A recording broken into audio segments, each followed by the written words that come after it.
Est-ce qu'il y a tout le monde? Je ne sais pas s'il y a tout le monde. Hein.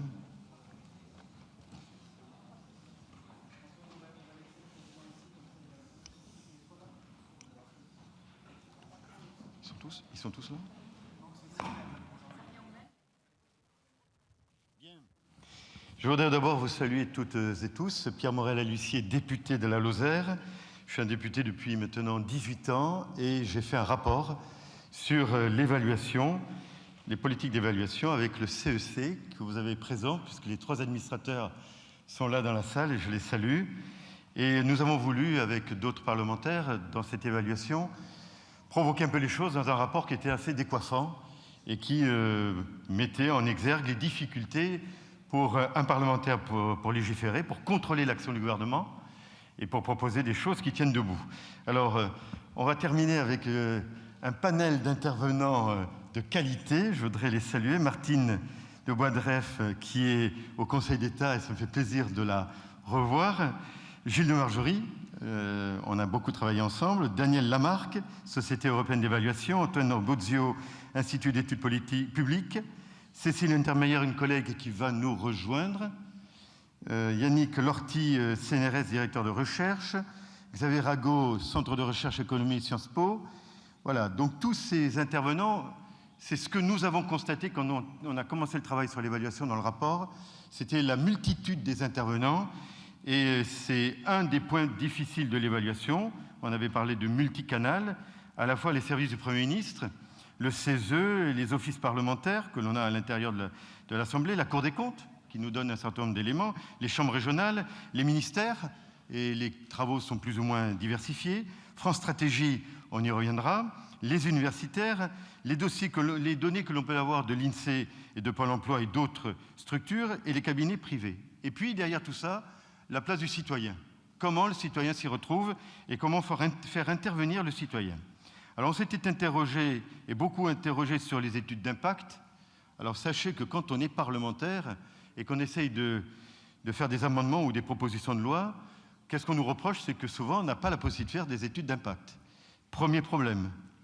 Ensuite, les débats en commission. Jusqu'à maintenant, ce n'était pas une pratique à l'Assemblée de débattre sur des problématiques d'évaluation de politique publique.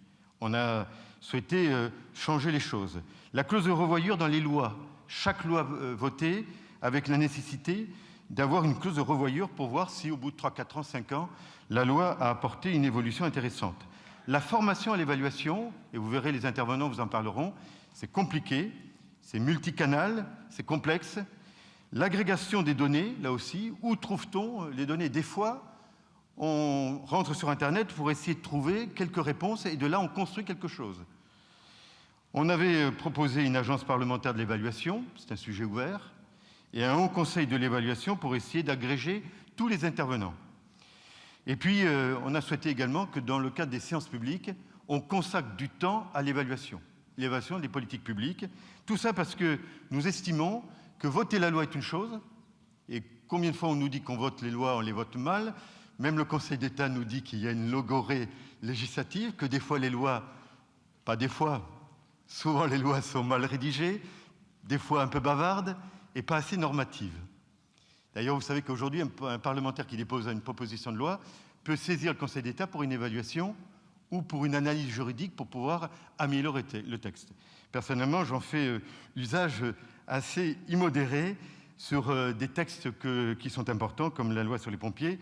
Et puis récemment, une loi qui peut faire sujet léger, c'est la loi sur les bruits et odeurs de la campagne. Mais ça posait problème parce qu'on s'aperçoit qu'aujourd'hui, on a de plus en plus de contentieux en la matière. Et le Conseil d'État nous a apporté son expertise, mais on m'a dit qu'il n'y a pas d'évaluation. Là aussi, problématique, comment faire pour essayer d'avoir une vision globale de ce que représente la problématique qu'on soulève. Et puis, on est en train de finaliser un rapport sur la médiation institutionnelle, et on s'est aperçu que rien n'avait été écrit sur l'amplitude des médiations. Alors, on s'est adressé à France Stratégie, qui nous a fait une étude de savoir ce que représentait la médiation, avant que nous, on puisse, parlementaires, élaborer des orientations permettant de fixer un peu mieux tout ce qui est les médiateurs. Alors, vous avez des médiateurs de tous les côtés, et France Stratégie nous a bien aidés. Voilà succinctement les choses. Je vais laisser la parole à Martine de Boisdœuf, qui va nous apporter quand même sa vision du Conseil d'État, parce que le Conseil d'État s'est emparé du sujet de l'évaluation depuis un certain temps, et il est important que le Conseil d'État puisse nous dire où on en est de l'état d'avancement des travaux. Merci. Non. Là, vous m'entendez, voilà. Je vais attendre que mes 5 minutes, monsieur le député, soient crédités, alors j'y vais. Merci tout d'abord aux messieurs les députés organisateurs donc de m'avoir convié ici. Et j'ai accepté cette invitation, je dois dire, avec une grande modestie, parce que je ne suis pas une praticienne de l'évaluation, à la différence des gens qui m'entourent, et le Conseil d'État n'a pas pour mission d'évaluer les politiques publiques. Il est toutefois confronté, dans sa fonction consultative, et lorsqu'il examine des projets de loi qui doivent comporter des études d'impact depuis la révision constitutionnelle de 2008, il est donc confronté à l'étude d'impact qu'il évalue. Et par ailleurs, en tant que force de proposition sur la conduite des politiques publiques, et c'est le rôle de la section que je préside, il s'est depuis de nombreuses années intéressé à l'évaluation des politiques publiques. Et il a notamment souligné le rôle essentiel que celles-ci peuvent jouer au service de la simplification et de la qualité du droit, au service de la rationalisation de la dépense publique, mais aussi au service de la restauration de la confiance des citoyens dans l'action publique. Alors, pour terminer, en s'inscrivant dans cette continuité, le Conseil d'État a donc choisi cette année de consacrer son étude annuelle à l'évaluation des politiques publiques. Merci à M. Hayet de la Cour des comptes d'avoir fait du teasing tout à l'heure sur le sujet. Alors, moi, évidemment, je ne vais pas vous faire de révélations anticipées parce que le travail est en cours, donc pas de scoop, au risque de vous décevoir, mais je voudrais quand même faire quelques remarques. Et tout d'abord, sur l'expression qui est au centre de notre session, à savoir le cercle vertueux de l'évaluation. Je voudrais dire qu'elle me paraît tout à fait pertinente. L'évaluation des politiques publiques est en effet, je pense, un processus qui commence dès la conception de la politique publique pour évaluer sa pertinence, définir ses modalités, estimer ses impacts. C'est ce qu'on a coutume d'appeler l'évaluation ex ante. Elle peut se poursuivre au cours de la mise en œuvre de cette politique pour l'adapter le cas échéant. Évaluation in itinéré. Et en fin de parcours, ce processus permet de mesurer les effets de la dite politique publique et de constater si les objectifs qui étaient fixés ont été atteints. Il y a donc une imbrication entre toutes ces étapes et la qualité de chacune des étapes, je pense, peut influencer celle des autres étapes. Je précise, la qualité de l'étude ex ante peut favoriser celle des études et des évaluations in itinéré et ex post. Et inversement, et le titre met d'ailleurs l'accent là-dessus, l'évaluation ex ante d'une politique publique doit pouvoir s'appuyer sur les résultats d'une évaluation ex post, des évaluations ex post précédemment conduites dans le même domaine. Et il me semble que ce mouvement peut mieux s'enclencher si le principe de l'évaluation ex post est posé en amont, s'il est prévu dès le début. Est ainsi garanti le fait que seront réunis des éléments, des résultats susceptibles de nourrir la réflexion ultérieure. Va dans ce sens la circulaire du Premier ministre du 5 juin 2019 qui prescrit l'insertion d'au moins 5 indicateurs d'impact dans les études d'impact des projets de loi qui sont délibérés en Conseil des ministres depuis maintenant, donc cette date depuis juin 2019. Cette circulaire se place bien dans la perspective d'une évaluation ex post à venir, car les indicateurs doivent servir à mesurer efficacement si les objectifs de la loi ont été atteints. Le Conseil d'État vérifie, depuis juin 2019, si ces indicateurs figurent dans les études d'impact. Et c'est bien le cas, je vous rassure. Et il a également fait des recommandations de méthode lors du premier avis qu'il a rendu, qui était sur le projet de loi de communication audiovisuelle. Je vous cite, « Veillez à ce que les indicateurs choisis correspondent aux objectifs majeurs du texte et que leur méthode de construction, leur périodicité et leur mode de diffusion soient bien précisés. Choisir, ça ne vous étonnera pas, ça fait partie de notre ADN, choisir une formulation aussi lisible et compréhensible que possible.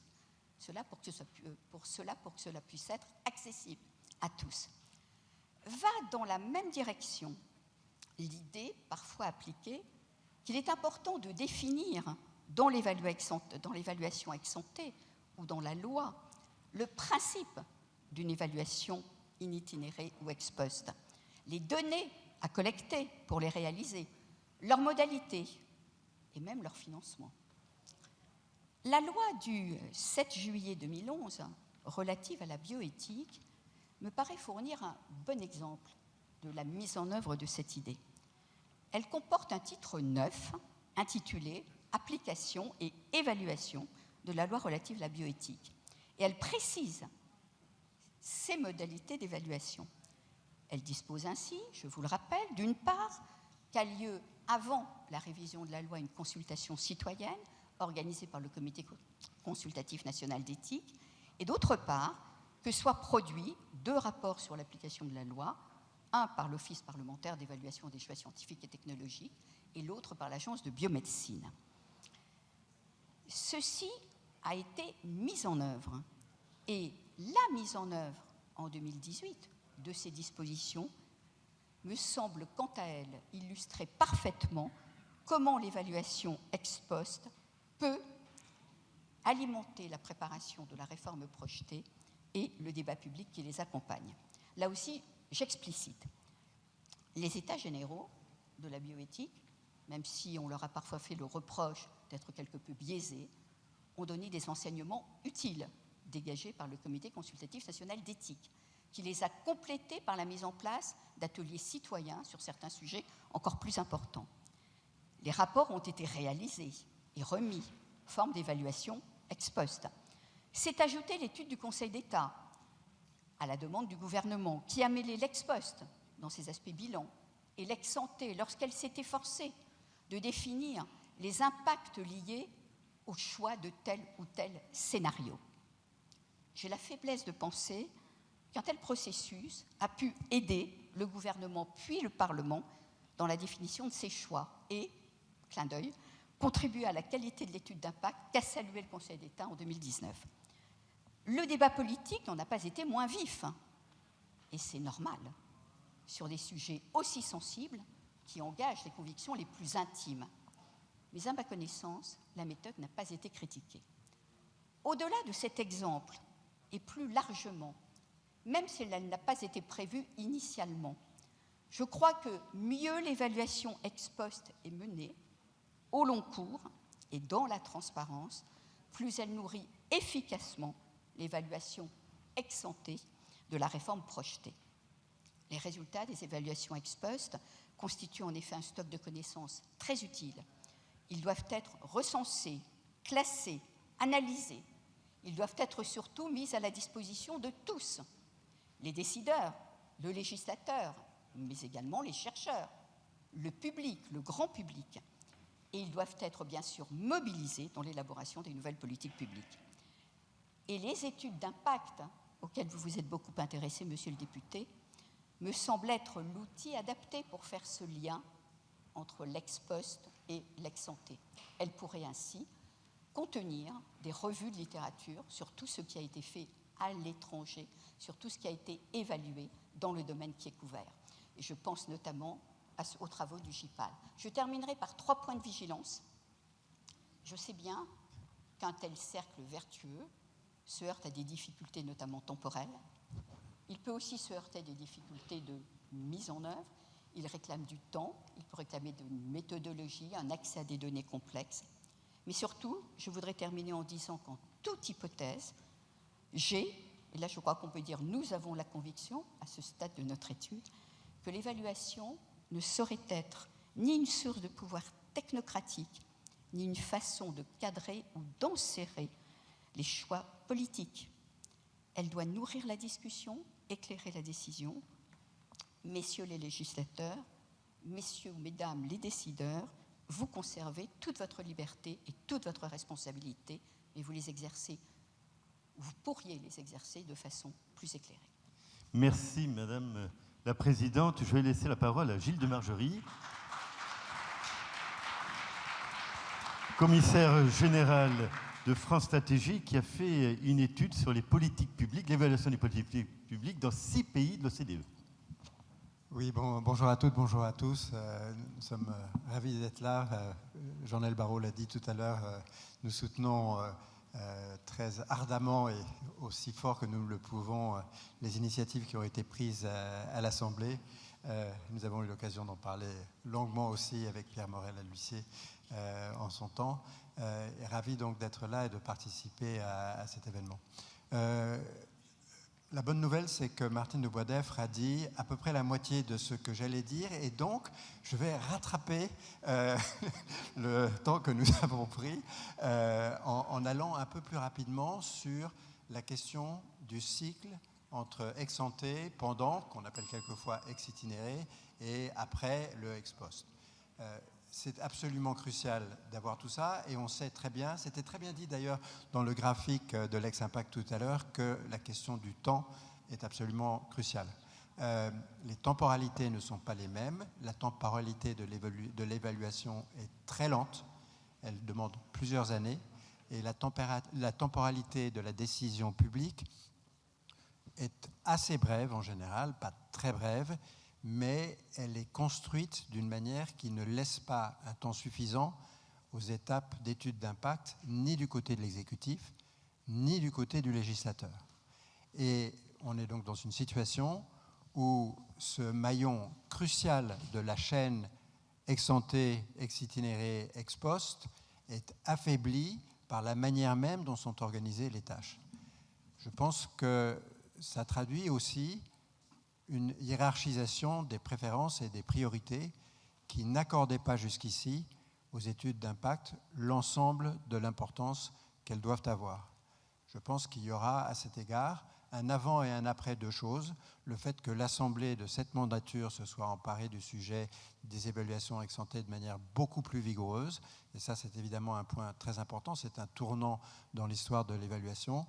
Et puis je crois que probablement dans les mois qui viendront, on se dira que les commentaires du Conseil d'État sur l'étude d'impact concernant les retraites sont aussi un tournant avec une affirmation publique extrêmement vigoureuse d'une position sur les attentes sur une étude d'impact.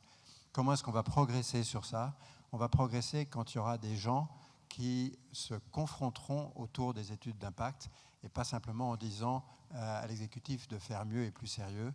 Et donc ce qu'il faut, c'est que l'Assemblée nationale continue ce qu'elle a commencé à faire depuis cette législature, une montée en régime à la fois de l'attention qu'elle y accorde et des moyens qu'elle y consacre, et qu'elle ait des débats avec l'exécutif de plus en plus riches, de plus en plus intenses, et il faut qu'ils soient vigoureux, des débats argumentés et vigoureux. Il faut qu'elle en ait en son sein.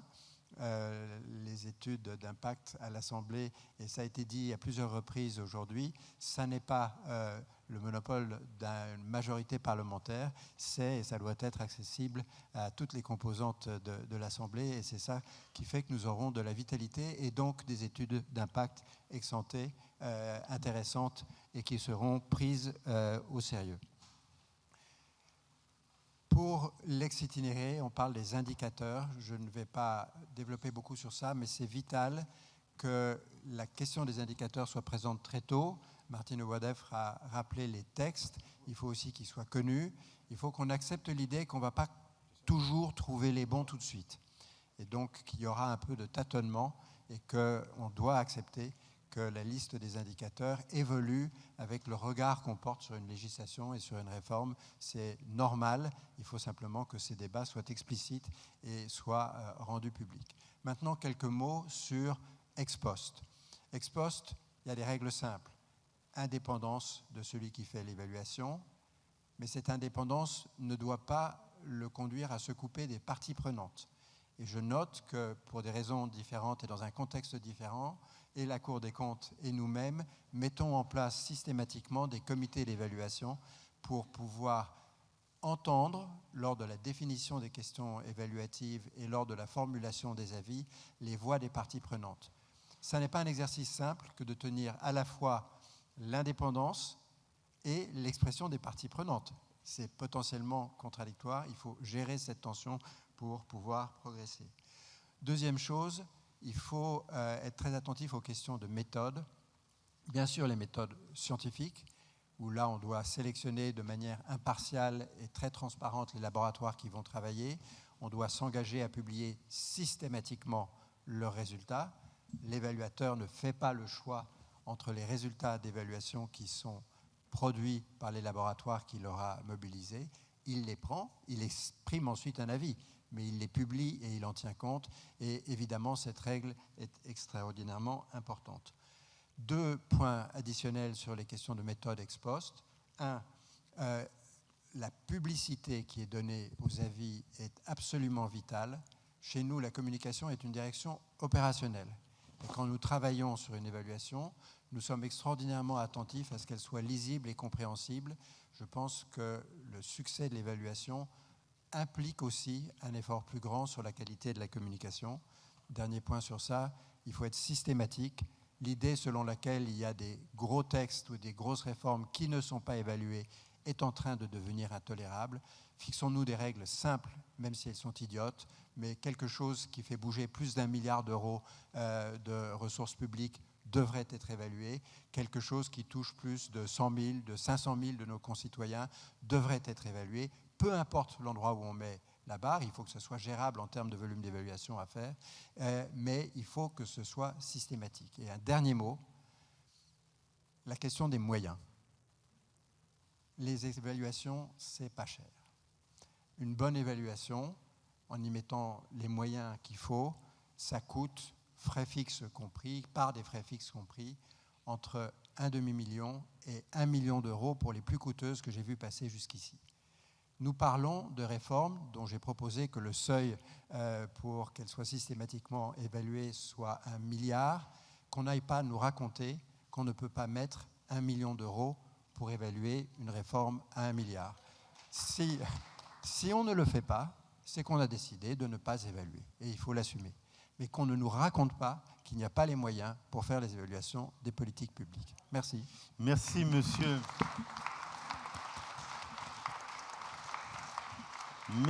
Merci, monsieur le commissaire général, de cette parole un peu directe. Ça fait du bien dans cette journée de travail. Je vais donner la parole maintenant à madame Danielle Lamarque, SFE, qu'on connaît bien. Qu'est-ce que vous pouvez nous dire sur l'évaluation que vous connaissez bien ? Alors, pour prolonger ce qui vient d'être dit, je crois que si l'on veut que les politiques publiques soient fondées sur la preuve, evidence-based, sur la vérité factuelle, comme on l'a dit ce matin, il y a effectivement tout un travail de mobilisation et de capitalisation du savoir. Madame de Boisdeffre l'a dit, les revues de littérature, on en a parlé aujourd'hui, l'utilisation des évaluations existantes. On voit bien dans le baromètre de la Société française d'évaluation montre qu'il y a des secteurs surévalués, sociales, santé, politique de la ville, et des zones grises comme les politiques régaliennes où on a très peu de choses. Donc je crois que tout ce travail-là est important pour lutter contre l'amnésie administrative et qu'il faut, de ce point de vue-là, certainement, à tout le moins, indépendamment de changements de structure qui pourraient intervenir ou d'organisation, il faut à tout le moins renforcer et structurer la communauté évaluative, renforcer sa composante académique et renforcer la totalité de ses composantes académiques, économie, sciences sociales, sciences de gestion, sciences politiques, etc. Cette composante est beaucoup plus importante à l'étranger et elle est beaucoup plus active et beaucoup plus profitable. Ça, c'est la première chose. Deuxième point, quelle information pour quelle évaluation ? On l'a vu tout au long de la journée, le problème de l'accès aux données, de l'existence de ces données, de leur utilisation, de leur fiabilité, de leur homogénéité se pose. Et très certainement, et ce n'est pas simplement un problème d'évolution des moyens de l'exécutif, certainement une relation entre le Parlement et l'exécutif dont on voit qu'elle est difficile. Et la question, c'est qu'en fait, on voit, c'est pas tellement qu'il manque d'informations, c'est qu'il y a une prolifération de rapports qui ne sont pas utilisés, c'est le point que je venais d'évoquer. Donc l'information disponible est surabondante, mais lacunaire. Et l'information nécessaire n'est pas disponible. Ce qu'on voit dans les rapports que j'ai regardés, le rapport du CEC ou les rapports du printemps de l'évaluation, c'est que ces données sont extrêmement soit absentes, soit contradictoires. On voit bien que le coût moyen d'un éloignement forcé va de 4 000 à 21 000 euros, selon les, et il y en a 2 ou 3 au milieu. Jean-Noël Barrot le chiffre à 14 000 au milieu. Donc là, il y a un vrai problème. Alors, il y a un autre problème qui se pose, c'est que la plupart de nos politiques publiques sont des politiques publiques partagées. Quid de l'information du côté des collectivités locales? Quelles statistiques, quelle homogénéisation? Ça a été un peu évoqué ce matin sur les problèmes de territorialisation. Cette information n'existe pas, on a renoncé à la constituer, elle n'est pas disponible et donc on a un échec en fait d'évaluation de la dimension territoriale des politiques publiques. Quand on va parler d'intégration des immigrés, on va forcément tomber sur les politiques des collectivités locales. Donc là, il y a un vrai problème qu'il faudra combler et qui est difficile et qui laisse demeurer une question de fond, qui est la question de toute évaluation. Qu'est-ce qu'il nous faut? Une information permanente et stable, sachant que déjà on a pu remettre en cause les indicateurs de la LOLF, ou bien, comme on le voit dans le contrôle de gestion, une information qu'on va constituer pour les besoins d'une question évaluative.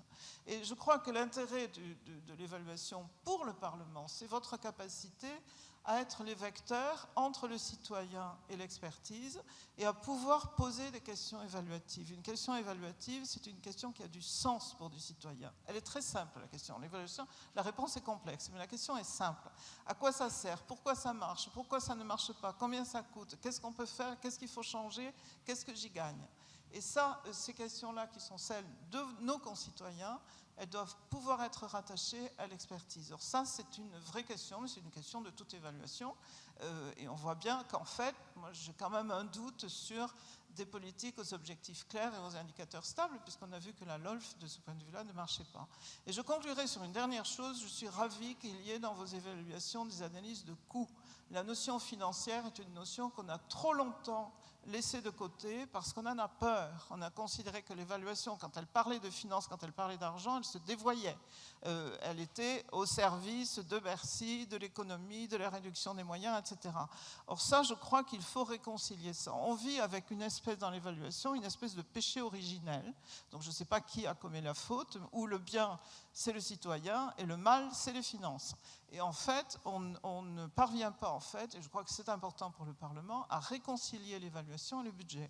Que l'évaluation se situe dans le printemps de l'évaluation est une très bonne chose, et ça, c'est extrêmement important, mais ça veut dire qu'on est là aussi dans une dimension qu'on connaît bien dans le contrôle de gestion, c'est que l'information, on va la constituer pour les besoins d'une question à laquelle on veut répondre. Donc pour conclure, ça veut dire qu'il y a 3 axes certainement à développer. L'un, c'est de structurer la communauté évaluative avec une composante académique forte, présente. Ça a commencé, c'est une très bonne chose. Le second, c'est un développement des capacités évaluatives aussi bien au sein de l'exécutif que du Parlement, avec une réflexion sur l'information disponible, l'information des collectivités, l'analyse des coûts, etc. Une analyse en coût complet pour l'ensemble du budget telle qu'elle était envisagée par la comptabilité administrative des coûts n'a aucun sens. Une comptabilité analytique des coûts. Et une prise en compte de la dimension territoriale des politiques publiques qui, pour l'instant, fait cruellement défaut et que le Parlement doit lui aussi pouvoir promouvoir. Merci beaucoup. Merci pour tout le travail que vous faites au nom du SFE, puisqu'on a eu l'occasion de travailler avec vous et je tenais à vous remercier. Je vais donner la parole à Antoine Bozio, directeur d'IPP. Vous avez travaillé sur le dossier retraite et vous pouvez nous dire ce que vous pensez aujourd'hui de l'évaluation telle qu'on la vit aujourd'hui. Donc, bonjour. Du coup, juste, donc moi je suis le directeur de l'Institut des politiques publiques, l'IPP, donc je suis vraiment du côté académique. Les 2 pieds dans le monde universitaire. L'IPP est porté par l'École d'économie de Paris et le Jeunesse, le groupement des écoles nationales d'économie statistique. Et d'une certaine façon, la question de l'évaluation et du cercle vertueux de l'évaluation, du côté des universitaires, il est d'abord pris comme du côté de le cercle vertueux pour la connaissance. C'est-à-dire que l'évaluation, c'est d'abord apprendre à comprendre quels sont les impacts des politiques publiques pour comprendre leurs effets dans un objectif d'améliorer notre connaissance. Mais comme on n'est pas simplement, on ne veut pas rester dans notre tour d'ivoire à faire simplement des publications académiques qui ne sont lues que par nous-mêmes, il a été jugé très important de faire en sorte que nos centres de recherche aillent vers le débat public, vers l'ensemble des citoyens, au service finalement du débat démocratique, pour faire en sorte que ces travaux soient utiles, non pas pour dire, comme l'a très bien dit Madame de Boisdeffre, que c'est les experts qui décident, mais donner les moyens à l'ensemble des représentants, des élus et des citoyens de faire leurs propres choix au vu de leurs propres objectifs, mais sur la base de faits avérés et qui sont indiscutables. Alors, vous avez parlé évidemment de l'évaluation d'impact de la loi retraite. Je me suis exprimé dans la presse à titre personnel sur les manquements qu'on pouvait avoir sur cette évaluation, et le Conseil d'État l'avait fait avant moi sur un autre prisme. Mais je crois que ça montre l'importance. On ne parle pas là de 1 milliard, on parle de 14 points de PIB, on parle de 66 millions de citoyens qui sont potentiellement touchés, sans compter tous nos enfants futurs qui ne sont pas encore nés. Donc là, ne pas être capable de faire un effort important pour faire une évaluation d'impact incontestable, je crois que c'est un manquement grave. Mais ça porte quand même la question de savoir comment on peut faire ça. Parce que ça ne se fait pas de façon facile. L'ex-ante d'une réforme des retraites, ça a été posé la question si l'ex-impact pouvait le faire, c'est compliqué. Ça demande un investissement fort pour être capable, non seulement en mobilisant des données, mais d'être capable de projeter la population dans un horizon loin. Et ça, c'est un effort qui est considérable. Et donc, pour réussir l'évaluation ex-ante comme l'évaluation ex-post, il faut être capable d'investir et pas le faire au dernier moment, au moment où la loi arrive finalement devant le Parlement. C'est quelque chose qui se prépare bien en avant, qui se construit au fil des années. Et c'est là où je pense que le cercle vertueux de l'évaluation ex-post et l'évaluation ex-ante, c'est justement quand on arrive avec de l'évaluation ex-post, des travaux scientifiques qui montrent les effets effectifs qu'ont eu des précédentes législations, qu'on arrive à apprendre et à mieux comprendre comment on va faire une meilleure évaluation ex-ante d'autres mesures. Et là, je vais prendre un autre exemple que la question des retraites, un exemple sur la question des évaluations des mesures budgétaires. Et avec l'OFCE, l'IPP, comme on fait des évaluations régulières des mesures budgétaires au moment des PLF et des lois de finances, de voir quels sont les impacts. Or, ces impacts-là, ce sont typiquement des évaluations ex-ante. On dit, au vu de ce qu'on sait aujourd'hui, voici vont être l'impact de ces différentes mesures sur les différents citoyens, sur leur niveau de vie, sur la distribution, les effets nets sur les inégalités, sur le budget, Mais d'une certaine façon, un des points très importants, c'est qu'il est probable que ces mesures aient des effets comportementaux, qu'il y ait des réactions économiques, que les acteurs modifient leur comportement suite à ces mesures-là. Or là, il y a une forte incertitude sur l'effet net de tous ces effets. Donc les évaluations ex-ante, elles sont souvent très embêtées pour pouvoir faire ces effets-là de façon assurée. Mais c'est là que l'évaluation ex-post de ces mesures vient compléter la vision complète qu'on peut avoir de ces mesures. Et ce qu'on a pu faire en octobre dernier, c'est de faire à la fois une évaluation ex-ante des nouvelles mesures du budget 2020, mais présenter, et alors là, c'était pour le Parlement, c'était le Sénat qui nous avait mobilisés pour faire une évaluation ex-post de mesures qui avaient été précédemment mises en place, pour montrer sur des mesures précédemment mises en place de la fiscalité des dividendes, quelles avaient été des réactions comportementales des différents acteurs, des entreprises, sur leur décision ou pas de verser des dividendes, et comment, au vu de cette évaluation ex-post, ça permettait de mieux comprendre comment une évaluation ex-ante devait prendre en compte ces effets-là. Et c'est là où il y a quelque chose de vertueux dans ce processus-là répété, c'est qu'en apprenant, on arrive à donner une meilleure information au public des effets potentiels que prennent en compte ces évaluations de politique publique. Alors, je vais essayer d'être vraiment dans les temps et donc laisser les 10 secondes qui me restent pour les autres intervenants. Je vous remercie. Merci beaucoup. La parole va être à Cécile Termeyer. Je vous avais dit qu'elle nous rejoindrait. Voilà, Cécile est membre de la Commission des lois. Elle est surtout présidente de la mission d'information sur la concrétisation des lois. Cécile, c'est à toi. Bien, merci beaucoup. Bonjour à vous tous. Excusez mon retard, mais je devais 5 minutes à l'hémicycle que je n'ai pas pu donner. Et j'ai donné donc mon intervention à un autre député. C'est aussi notre façon de travailler qui est un peu compliquée. Alors, s'agissant de ces belles rencontres sur l'évaluation, moi je ferai plusieurs remarques en termes de constat. Le constat, c'est que je pense quand même que la culture d'évaluation et du contrôle est de plus en plus partagée par les députés. On entre enfin, dans cette mission constitutionnelle du contrôle qui nous appartient. Alors, s'agissant des évaluations de politique publique, il est vrai que moi, en vous entendant parler, je m'aperçois que c'est un métier à part entière qui ne nous appartient pas vraiment, mais auquel dans lequel vous devez nous aider. Je dirais que s'agissant de l'évaluation, nous en avons une que nous menons régulièrement, c'est l'évaluation des textes de loi. Elle nous impose de faire des rapports au terme de 3 ans d'une loi. Et cette évaluation, quand nous la faisons, que constatons-nous ? Eh bien, nous constatons que l'étude d'impact était très insuffisante. Elle est à tel point indigente que finalement, dans l'étude ex post, nous ne nous préoccupons pas de savoir ce qu'il y a dans l'étude d'impact. Et je crois que c'est un signe de l'incapacité que nous avons actuellement à avoir des études d'impact qui nous permettent, en préalable, eh bien, de fabriquer la loi, de parfaire la démocratie et de faire un bilan positif. Alors, je dirais aussi que nous avons toujours de bonnes résolutions. Nous en avions en 2012. Souvent, les règles changent et ça n'aide pas non plus à asseoir une politique de l'évaluation et de l'étude d'impact comme nous le souhaiterions. Je pense aussi que nous ne sommes pas assez sanctionnés lorsque les études d'impact ne sont pas suffisantes et nous devrions être aussi les gendarmes de ces études d'impact. C'est-à-dire que nous devrions refuser un projet de loi dès lors que l'étude d'impact est insuffisante. Nous refuserions beaucoup de projets de loi, il faut bien l'admettre.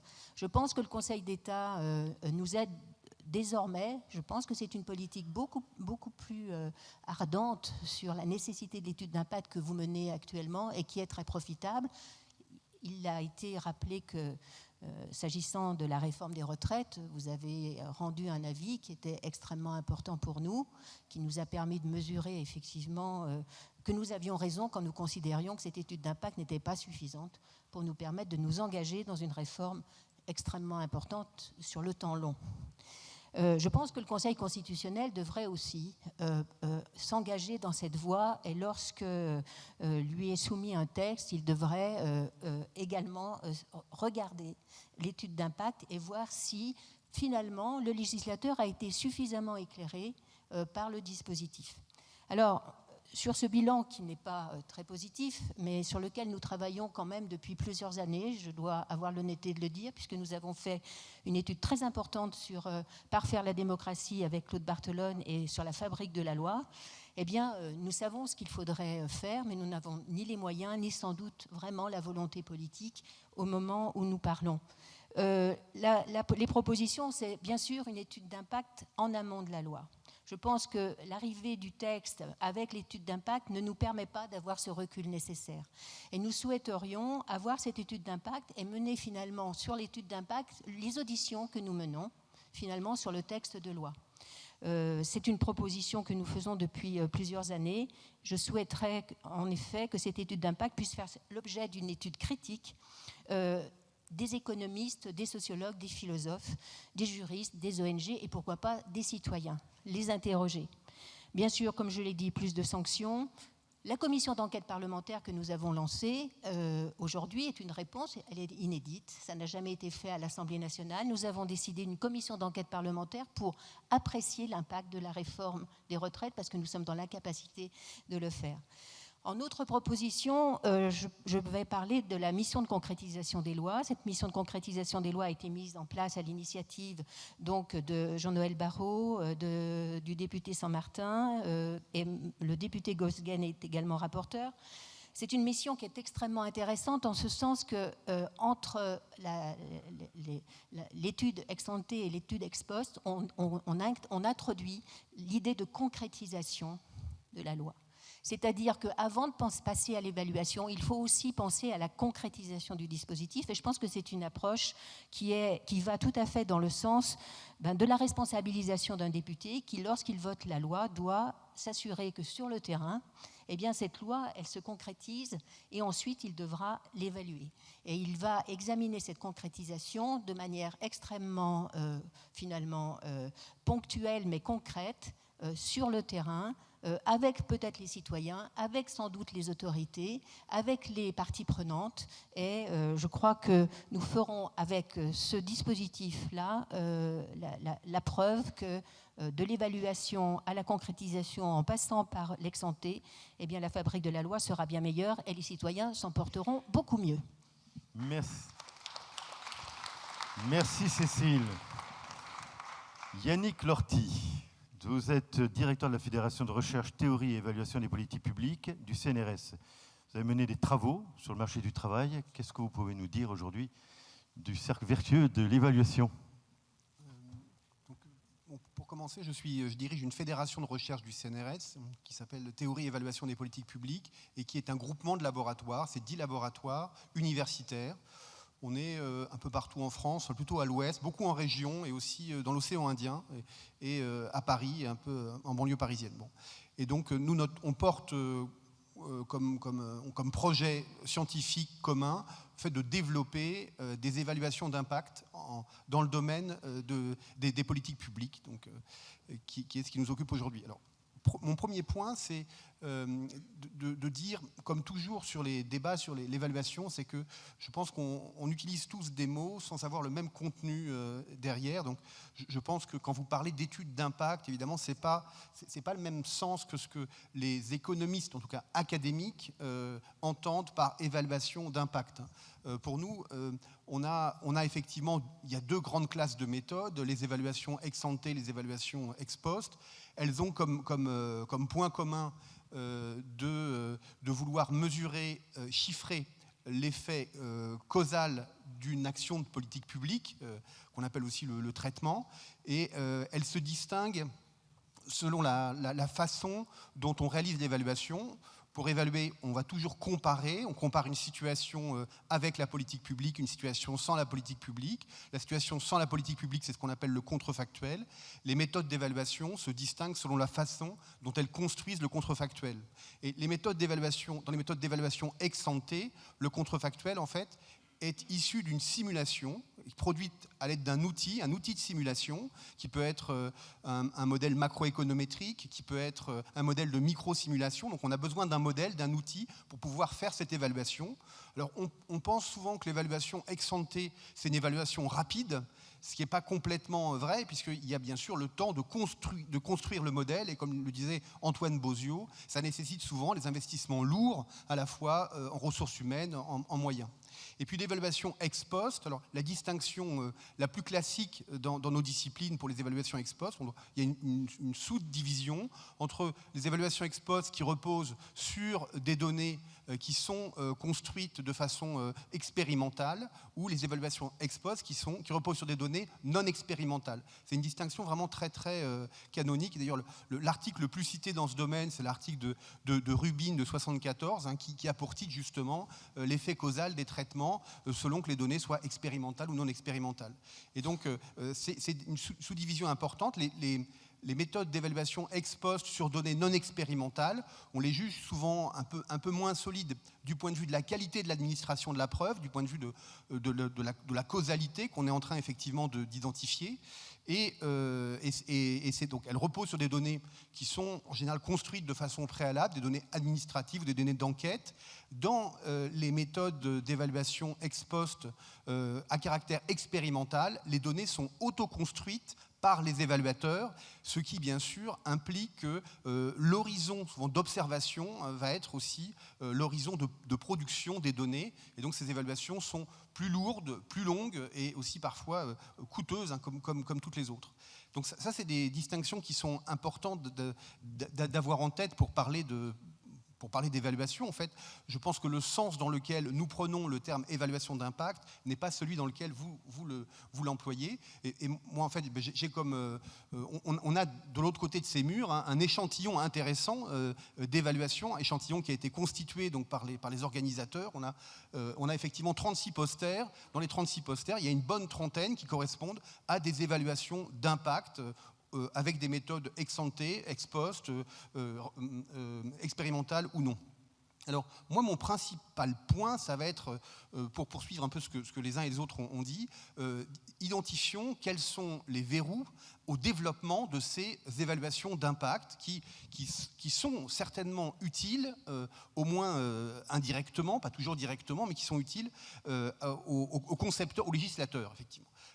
Parce que j'imagine que face à n'importe quelle question de décision législative, et c'est pareil aussi pour toutes les instances publiques, bien sûr, qui sont concernées, plus le stock disponible d'évaluation d'impact réalisé par des académiques est importante, plus la tâche va être facile. Donc la question, c'est comment développer ce stock.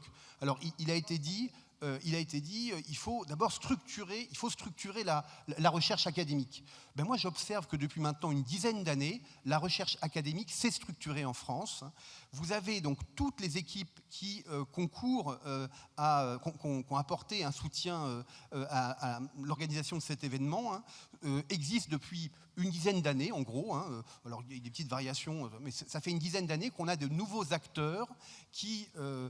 avec des identités un peu différentes, ont pour point commun de dire nous sommes des opérateurs académiques d'évaluation de politique publique, d'évaluation d'impact.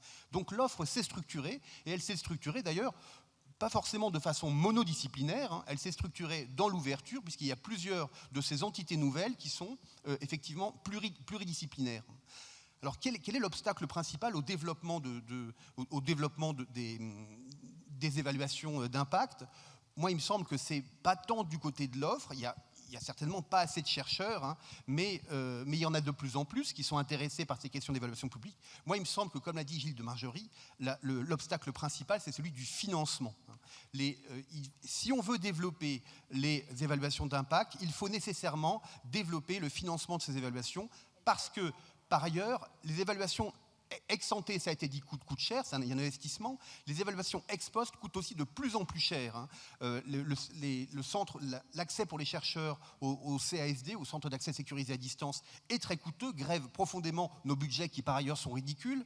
L'ANR ne finance pas d'évaluation de politique publique, et souvent les comités d'ANR disent mais c'est pas à nous de financer ça, c'est plutôt au ministère. Donc on se trouve dépourvu, et dans le cadre de l'organisation de la recherche, nos entités sont souvent dépourvues de ressources pérennes, et donc sont dépendantes en fait des marchés, des contrats qui existent. Et donc moi il me semble que l'obstacle principal, c'est celui du financement et de l'accès à ce financement. Voilà. Merci.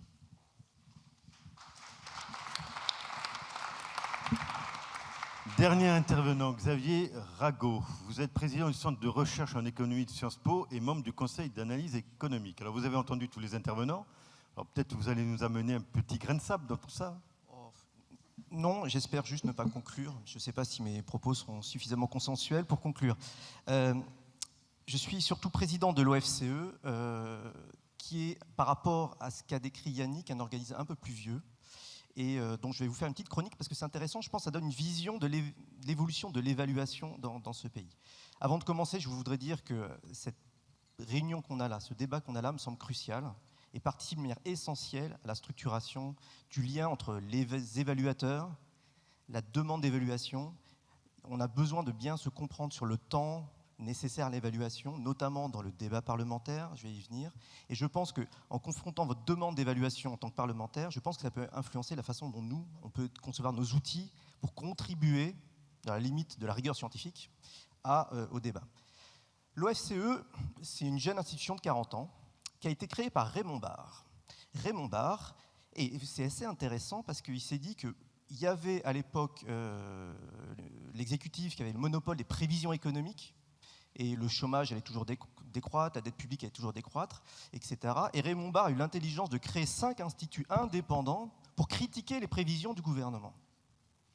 Et donc l'OFCE a été créé dès le début pour critiquer les prévisions du gouvernement, avec cette intuition barriste, je dirais, de créer de la diversité de l'émulation et faire confiance à l'intelligence du citoyen. Appelons ça une sagesse libérale que je ne qualifierai pas plus ici. Mais donc, au départ, ce qui s'est fait dans l'OFCE, c'est qu'on construit des modèles pour prévoir la croissance, le chômage, et donc forcément, une composante forte de ces évolutions-là, c'était les choix budgétaires, les choix de la dette publique. Et donc très tôt, parmi d'autres évaluateurs, on en est amené à évaluer le budget de l'État pour voir son effet sur la croissance, l'évaluation, la dette publique et autres. Et donc l'entrée dans l'évaluation était très macroéconomique, très budgétaire, à coups de milliards qui se baladaient à droite à gauche. Et le débat, c'était la chose suivante. L'archétype du débat, c'est par exemple, je fais une baisse d'impôts, ça stimule la consommation, ça demande des biens étrangers, donc ça creuse la balance commerciale, mais ça demande aussi des biens domestiques, ça stimule l'activité, ça fait de l'emploi, qui fait de l'emploi fait de la TVA en plus, de l'activité économique en plus, ça fait des recettes fiscales, qui fait qu'il y a un gain induit d'une baisse d'impôt initiale, ce qui était le mécanisme de cette réflexion-là. Ce qui s'est passé depuis 40 ans, c'est deux choses. Un, l'évolution profonde scientifique des outils d'évaluation, donc il y a eu le prix Nobel à Esther Duflo, elle sanctionne une évolution des outils techniques intellectuels dont a parlé Yannick Lorty, assez précis pour évaluer de manière causale les effets. Petit 1. Petit 2, il y a bien sûr les bases de données et un changement, un pivotement, je dirais, de certaines administrations qui permet d'estimer de manière beaucoup plus précise des données. Par exemple, nous, je vais vous donner deux exemples concrets. Les effets de redistribution du budget qui ont fait une certaine actualité la semaine dernière entre les déciles de revenus qui perdent, qui gagnent, c'est sur la base de données publiques et d'un logiciel de microsimulation qui, dans le domaine public, est fourni par l'INSEE, qui s'appelle l'INES, que plusieurs chercheurs utilisent, qui permet de confronter les méthodes et les points de vue. Donc il y a eu un durcissement scientifique, technique et intellectuel de l'évaluation. Elle devient de plus en plus utile au débat public. Une fois que j'ai dit ça, nous avons un vrai problème. C'est un point qu'a dit Gilles de Margerie sur la communication, c'est faire comprendre ce qu'on évalue pour que ce soit bien utilisé dans le débat public. Je vous donne un exemple par rapport à ce qui a été dit, une question bien posée. Le CICE, pour parler de quelque chose du précédent quinquennat, est loin de l'actualité. Le CICE, 20 milliards d'euros, quel est l'effet sur l'emploi? Bonne question. On fait une baisse du coût du travail, quel est l'effet sur l'emploi? Donc, la réponse à cette question est d'une complexité redoutable. Dans ce domaine-là, France Stratégie, Gilles de Margerie ici, a joué un rôle pivot en mettant plusieurs institutions, et on l'a évalué de plein de manières différentes, et on arrive à des chiffres qui ont une très grande incertitude au jour d'aujourd'hui. Au jour d'aujourd'hui, plusieurs années après la mise en place du CICE. Et on se rend compte aujourd'hui qu'il y avait une dimension d'évaluation du CICE qu'on avait débattue, mais pas assez, et Antoine Bozio sera d'accord avec moi, c'est le CICE, est-ce que ça a été perçu, je ne rentre pas dans le détail, vous savez ce que c'est le CICE, hein. Est-ce que ça a été perçu comme une baisse d'impôt sur les sociétés par les entreprises, donc c'est une baisse d'IS, ou une baisse du coût du travail, une baisse de charge vraiment du coût du travail? Est-ce que les entreprises pensaient que le CICE allait être pérenne, et donc modifier complètement, durablement les décisions d'investissement, ou possiblement transitoire? Ça, on s'en rend compte plusieurs années après de ces dimensions cruciales qui conditionnent nos résultats. Donc vous voyez que pour l'évaluateur qui veut contribuer au débat public, on est obligé de donner des chiffres, il faut le faire avec notre rigueur sincère et honnête, mais on a aussi beaucoup d'incertitudes. Comment communiquer sur l'incertitude de nos résultats? C'est d'une très grande difficulté. Ce qu'on a dit là, c'est juste, c'est que la façon dont je le pense, c'est de structurer la communauté des évaluateurs, mettre plusieurs évaluations en débat et faire ce que les médecins font, c'est-à-dire une méta-analyse, de faire une évaluation des évaluations pour voir le domaine de certitude. Dans notre discipline, on n'est pas encore à ce niveau de la méta-analyse, très peu. On n'a pas assez d'évaluation par rapport à d'autres domaines. Donc je pense que, pour conclure, pas conclure, je ne ferai pas aussi bien qu'Antoine Bozio, je suis désolé, je pense que ce qui est essentiel, c'est entretenir la diversité des points de vue et des études. C'est qu'il y a plusieurs méthodes, il faut entretenir la diversité des points de vue et des études et créer des instances d'accumulation du savoir pour arriver à cette intelligence collective, point 1. Point 2, être précis sur la communication. Et parfois, ça veut dire aussi éduquer les journalistes. C'est une parenthèse, je n'aurai pas le temps de la développer. Mais précis sur les évaluations pour dire ce qu'on évalue, ce qu'on n'évalue pas. Il n'y a pas d'effet sur les offres d'emploi. Je n'aurai pas le temps d'aller plus loin. Donc je pense qu'il y a communiquer sur ce qu'on fait et l'incertitude, c'est crucial pour retrouver une certaine confiance des citoyens. On n'est pas des devins, il y a plein de zones d'incertitude. Et donc, on peut être utile au débat public en montrant la diversité et rendre le citoyen, et pas le parlementaire qui est déjà suffisamment informé et intelligent, mais rendre au moins le citoyen plus intelligent, lui montrant la causalité implicite des choix publics qui peuvent conditionner le choix de l'emploi et aussi le bien-être de ses enfants et de ses petits-enfants. Je n'en dirai pas plus. Merci. Merci Xavier.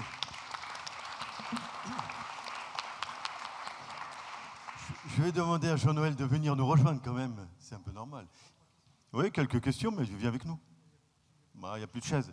Donc on va laisser quelques questions dans la salle, et ensuite Jean-Noël fera la synthèse de tout ça.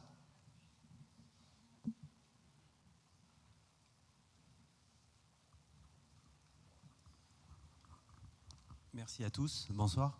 J'avais juste quelques remarques justement sur l'évaluation que je trouve très très positive et j'aperçois un petit peu quelques écueils et je voulais vous en faire part pour avoir votre retour.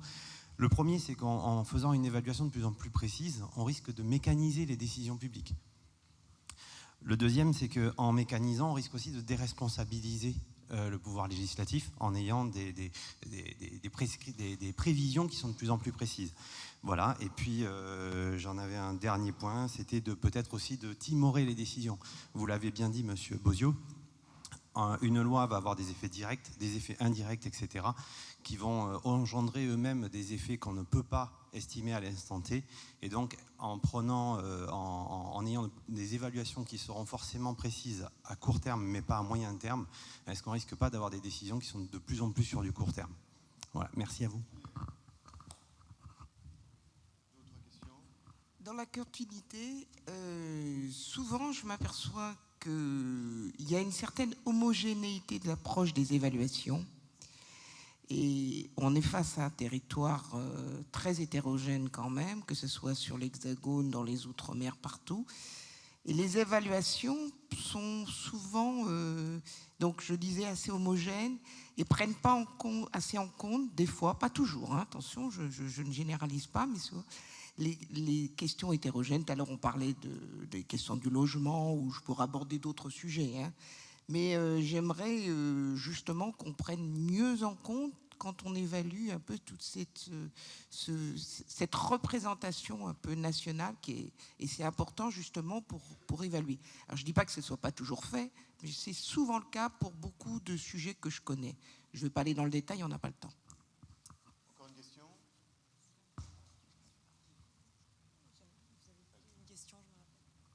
C'est une question simple, étant donné la complexité actuelle de la mise en œuvre des politiques publiques qui ont plusieurs registres législatifs, réglementaires, et dont l'impulsion provient quand même censément du chef de l'État.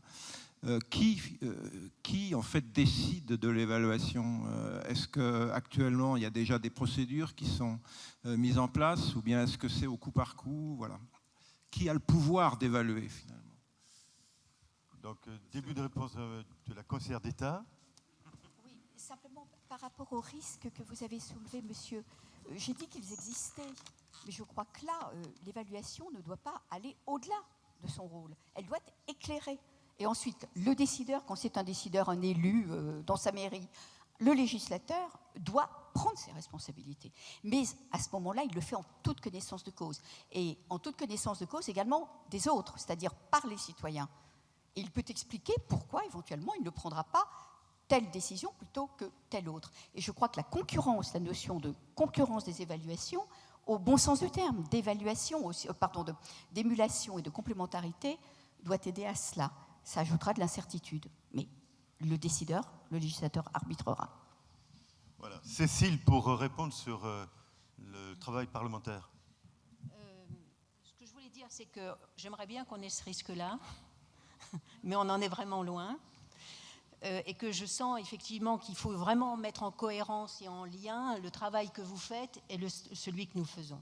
Et je suis tout à fait d'accord avec les réserves que vous faisiez sur les études d'impact qui ne sont pas les mêmes, on ne parle pas de la même chose. Mais il faut à un moment qu'on parle de la même chose.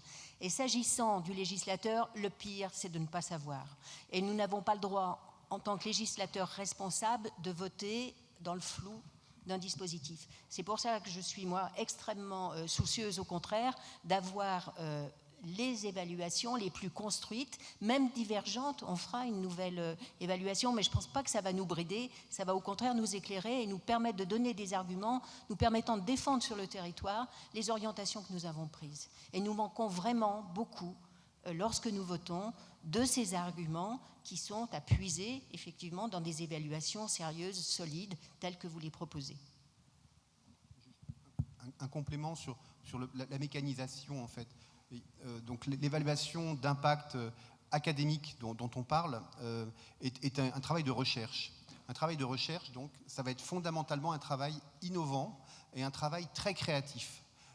Et donc qui n'est pas un travail mécanique du tout, qui est un travail dans lequel le chercheur va s'investir pour trouver des astuces méthodologiques pour essayer de surmonter les difficultés de façon à pouvoir produire des preuves causales. Et il y a énormément de choix à réaliser. Il y a des choix bien sûr sur les variables de résultats, il y a des choix sur les données, mais il y a aussi des choix sur les techniques de traitement des données, et donc qui fait de ce travail un travail qui est beaucoup plus créatif et innovant qu'un simple travail d'étude d'impact qui serait robotisable, par exemple. Daniel Lamarque. Sur le lien entre évaluation et décision, il est complexe. La Cour des comptes vous dira, Philippe Hayez l'a dit tout à l'heure, que la Cour, à l'issue de ces évaluations, de ces enquêtes, fait des recommandations et assure le suivi des recommandations. Beaucoup d'institutions font la même chose. Bon. Ça pose la question, ça permet de voir ce qui a été pris en compte, ça pose aussi la question de la formulation de la réforme. Est-ce que c'est la conclusion d'un rapport ou un autre processus plus complexe? Pour le Parlement, la question semble assez ambiguë, puisque le Conseil constitutionnel lui refuse, au nom de la séparation des pouvoirs, je préférerais parler d'équilibre des pouvoirs, lui refuse la capacité d'injonction auprès de l'exécutif. Donc on tourne un petit peu autour du pot, on parle de résolution, ou bien on veut voter, etc. Si on veut, donc cette question est complexe, puisque l'évaluateur est indépendant du dispositif décisionnel, elle pose un peu la question qu'on a essayé d'éclairer dans cette table ronde, c'est comment on rentre dans un processus de construction ou d'amélioration de la décision ou de l'action publique à partir de la capitalisation du savoir, de la sommation d'études, des contributions variées, pour rendre à un moment, peut-être, si possible, évident et nécessaire le changement. Mais ça n'est certainement pas une relation mécanique entre le rapport et la mise en œuvre. C'est plus compliqué parce que l'action publique elle-même est plus complexe et qu'il y a plusieurs acteurs. Voilà. Monsieur le commissaire général. Peut-être juste un mot en complément. Les chercheurs et ceux qui pilotent des évaluations n'ont pas tout à fait le même agenda. Les chercheurs veulent faire de la bonne recherche. Les évaluateurs doivent produire des évaluations qui vont aider à faire des bonnes politiques publiques. Et les différences entre ces deux approches sont en réalité très sensibles. Quand j'ai pris mes responsabilités, une des premières évaluations que j'ai lues et étudiées, c'était sur le crédit d'impôt recherche. Et au bout d'un certain temps, j'ai compris que ce qu'on évaluait, c'était pas si c'était bien ou mal le crédit d'impôt recherche, si ça atteignait ses objectifs, mais si la réforme de 2008 avait changé le comportement des gens qui étaient déjà bénéficiaires du crédit d'impôt recherche avant 2008, et on n'avait rien à dire à ceux qui étaient rentrés dans le dispositif après. Et donc, quand je posais la question de savoir, mais est-ce qu'il faudrait plutôt le réformer, il n'y avait pas de réponse. Et il y avait plutôt une réponse qui était, en fait, pour construire le contrefactuel, on a été conduit à agir de cette manière-là. La conclusion que j'ai tirée de ça, et je pense que c'est un apprentissage collectif que tous les évaluateurs non scientifiques comme nous le sommes, qui parlent avec des évaluateurs scientifiques comme il y en a nombreux autour de la table, doivent faire, c'est comment est-ce que nous posons et nous formulons les questions pour avoir les meilleures chances que le résultat de l'évaluation soit utile à la décision publique. Cet apprentissage-là, de travailler ensemble entre académiques et opérationnels de l'évaluation, va prendre du temps, des années. C'est pas grave, l'important c'est de le savoir et c'est de progresser. Et je crois qu'on est à l'heure actuelle dans une phase en France où, comme l'a dit très bien Yannick tout à l'heure, il y a de plus en plus de recherches, de plus en plus de laboratoires. Il y a un certain nombre de centres d'évaluation qui sont amenés à piloter des exercices de ce type. Et je trouve que le niveau d'exigence dans le dialogue que nous avons avec les laboratoires ne cesse de progresser. Aussi bien la Cour, quand nous discutons avec elle, que nous-mêmes, nous essayons de contribuer à ce mouvement pour avoir un dialogue mutuellement enrichissant entre les laboratoires académiques et les évaluateurs comme nous. Je voulais faire un petit témoignage de parlementaire. Quand j'ai rédigé, je peux dire j'ai rédigé totalement, il y a 8 ans, une loi sur les pompiers volontaires, c'est-à-dire c'est 200 000 personnes en France. Sur les 250 000 pompiers, il y a 200 000 pompiers volontaires. En 2011 et avant, ils n'avaient pas de statut. Pour rédiger ce texte, il a fallu 1 an et il a fallu interroger ministère de l'Intérieur, direction de la sécurité civile, syndicats, Fédération nationale des pompiers, différents organismes pour comprendre toutes les problématiques de ces hommes et ces femmes qui donnent du temps à la nation et qui n'avaient aucun statut juridique. Et quand vous rédigez quelque chose d'un point de vue légistique, c'est très compliqué.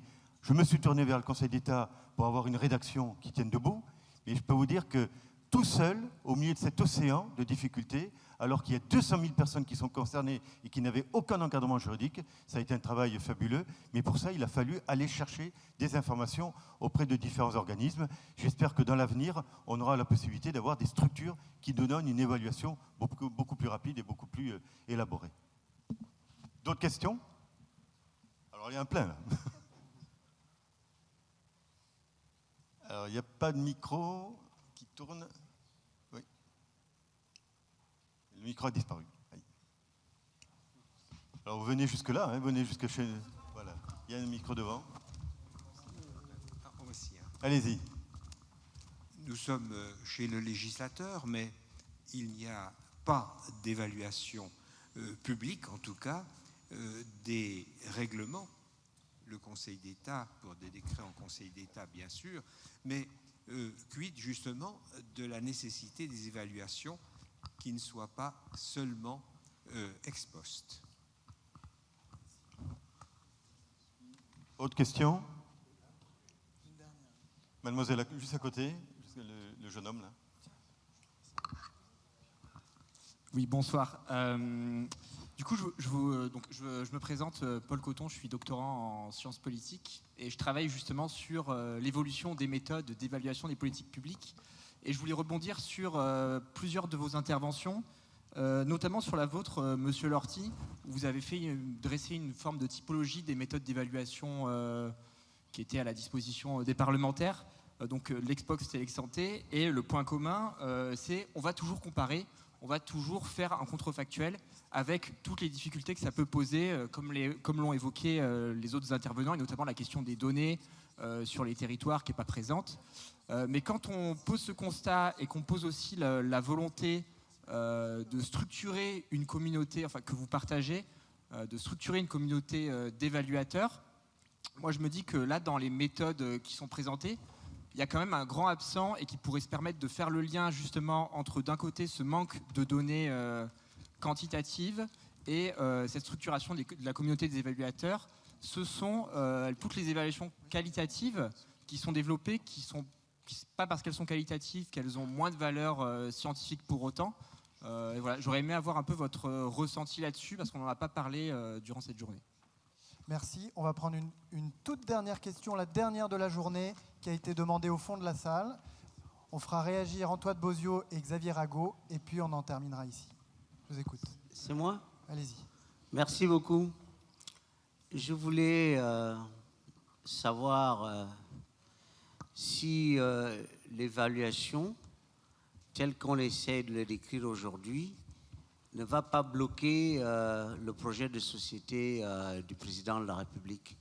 Puisque le président de la République, il est élu sur un programme de société qu'il doit exécuter. Et si ce programme de société n'est pas exécuté, il a l'obligation de redevabilité et l'obligation de rendre compte. Merci beaucoup. Est-ce que cela ne va pas également retarder l'exécution de ce projet de société qui est limité dans le temps? Merci. Merci. Un dernier petit mot peut-être de Antoine ou Xavier. Un petit mot, deux choses. Un point vraiment que je perçois dans mon quotidien, c'est vraiment la temporalité de la prise de décision. Au moment des parlementaires, du débat, du PLF, des budgets, ça se joue en quelques semaines. Comment, nous, académiques, on peut être réactifs? Ça demande vraiment une réflexion en amont pour trouver des outils qui permettent de répondre forcément de manière très, très imparfaite, mais utile, mais imparfaite forcément dans un style très court, à cette demande politique. Point 1. Point 2, la dernière question a un point important, et ça renvoie avec, j'ai perçu la mécanisation. C'est le processus d'évaluation peut donner une tonalité au débat public. Par exemple, si jamais on met en place, alors je prends volontairement un point un peu polémique, je mets en place la suppression de l'ISF. Il y aura des effets. Si je dis je mets en place la suppression de l'ISF, je vais évaluer les effets, et si ça ne marche pas, je le remettrai en place. La même mesure aura des effets complètement différents, parce que l'évaluation va créer la possibilité d'un changement, et ça va peut-être modifier elle-même la mesure. Vous voyez donc, l'utilisation de l'évaluation dans le débat public, elle doit être présente, faite, mais maniée à bon escient par le politique, pour voir ce qui va évaluer, ce qui ne va pas évoluer, et avoir une communication cohérente pour accumuler les informations. Donc, le temps demande une coélaboration des outils, ça demande du temps, et 2, l'utilisation et la communication autour d'évaluation doit être faite en bonne intelligence pour être sûr que le politique et l'autonomie politique avec son projet, et nous, on ne peut que aider le politique, jamais s'en substituer, et vraiment les outils et interfèrent pas trop avec une volonté politique de changer des comportements. Donc, peut-être pour réagir à des questions où on n'avait pas complètement réagi, la question de l'hétérogénéité des effets, je pense que c'est très important. Si on regarde que les effets moyens, on peut rater énormément des choses qui sont en fait des vrais impacts d'une politique. Si on pense à l'impact de la taxe carbone, et on peut regarder des effets moyens sans prendre en compte qu'il y a des effets d'hétérogénéité à niveau de revenus donnés en fonction de où on habite, quelles sont les contraintes de transport, on rate complètement finalement le sujet de l'impact réel. Ça ne remet pas en cause l'évaluation. Ça veut dire qu'il faut simplement bien comprendre que les effets de l'hétérogénéité dans nos populations, sous tout un tas de dimensions, doivent être pris en compte. Et ça fait vraiment partie de l'objectif d'évaluation. Et puis peut-être je finirai sur un dernier point, qui est de savoir, quand on parle de ex ante, ex post, le cercle vertueux, il y a quelque chose dont on n'a pas parlé, mais qui à mon avis est essentiel, c'est que là on a parlé de l'évaluation comme simplement, une fois que le politique a annoncé quelles sont les réformes ou les mesures qu'il souhaite prendre, on veut essayer d'en faire l'évaluation. Mais en réalité, le truc le plus important, c'est qu'au moment où on réfléchit, ou dans les différents partis politiques, les associations, on pense à qu'est-ce qu'on doit faire pour le pays. C'est là où l'évaluation est la plus puissante et la plus utile. Parce que ça permet de construire des projets qui sont basés sur des éléments factuels qui vont permettre d'être défendus dans l'arène démocratique sur la base d'éléments probants. Et peut-être que c'est là où on a le plus besoin finalement d'une évaluation rigoureuse.